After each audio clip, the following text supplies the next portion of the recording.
some of the solutions to this, the socially responsible investing right now, avoid certain companies, and you don't think that's necessarily the solution?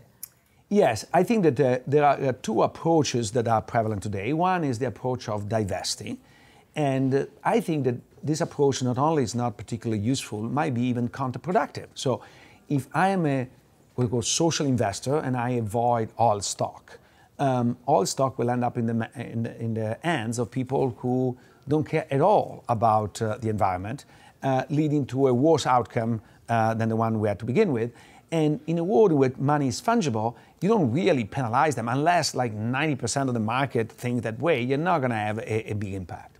So that's problem number one. Problem number two is all this trend in corporate social responsibility, or as the Europeans say, ESG, environment, sustainability and growth, is very much decided by a few people who wake up in the morning and say, this is the objective we should follow.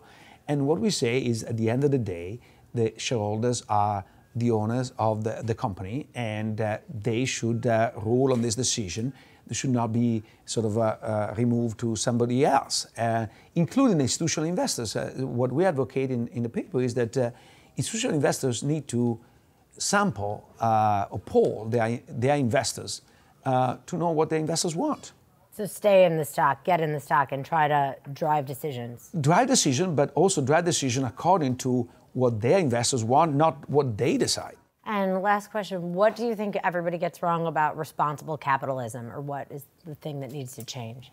I think that sometimes we want to project too much of our desire into sort of the system that cannot bear too much of all this responsibility.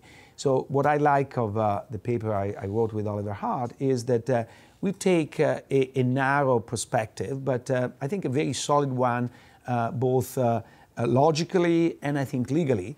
And I think that tells you what business can do and what business cannot do. I think that Milton Friedman was right in saying you should not give all this social responsibility, because at the end of the day, you need to be self-sustained, you need to create value, and so you need to pay attention to these things. You can't transform all businesses in social enterprises. We do have non-profits, association and businesses, and they're very valuable, but we cannot transform everything into that.